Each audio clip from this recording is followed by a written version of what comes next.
مدبات صنبل مبل 22 عامت ناصنت ኤርትራ ኣብ ከተማ ኣስመራ ትማሊ ኣብ ሜዳ ባሕቲ መስከረም ብዝቐረበ ባህላውን ስነ ጥበባውን መደባት ፈሊሙሎ ኣብ ሰራ ተወልደ ዘዳለው ተጸብጻብ ሰዕብ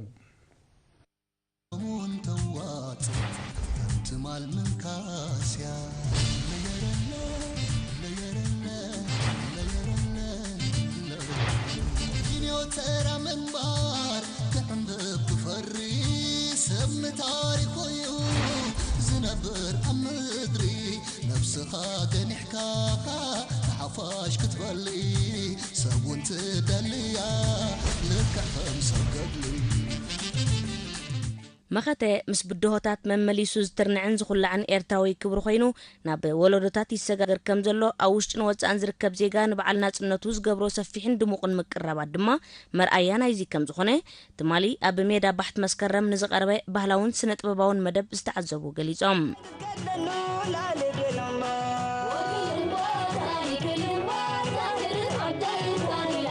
ወይዘሮ አምና እስማኤልን ወይዘሮ ግደይ ክብረአብን ኤሪና ብዝሃቦ ሓበሬታ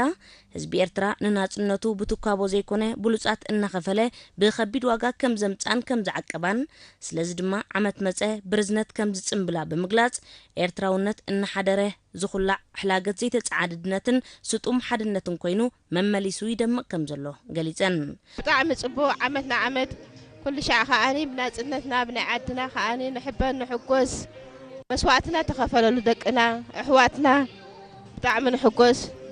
نعمت كاني كم زوان يا رب ان شاء الله من كل خالنا خاني لو بلو عبزز لو بتخاني فقر سلام يوردنا يا رب ان شاء الله تعمل صبو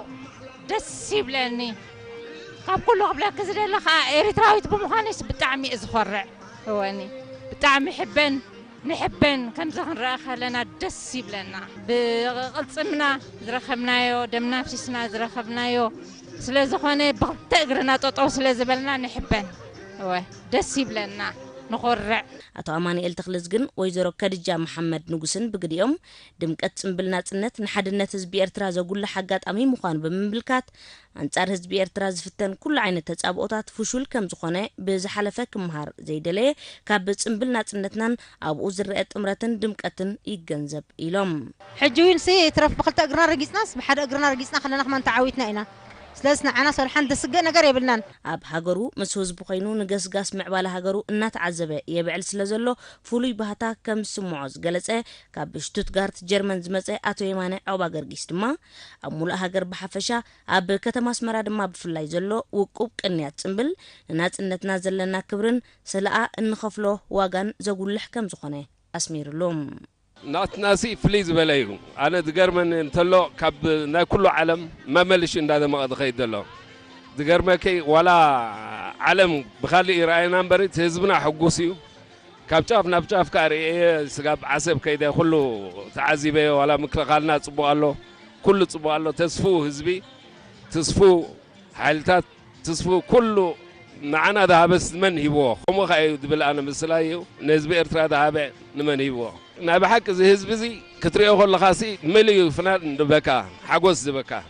ህዝቢ ኤርትራ ንዕለተና ጽነቱ ብኸምዚ ዝበለ ድምቀትን ጽባቐን እንተጸምበለ ዝግቦ እዩ ምኽንያቱ ምረት መግዛእቲ ኣጸቢቑ ስለ ዝፈልጥን ንናጽነቱ ድማ ከቢድ ዋጋ ስለ ዝኸፈለን መቐተ ድርዕና ስራሕ ክብርና ኣብ ሰራ ተወልደ ካብ ሜዳ ባሕቲ መስከረም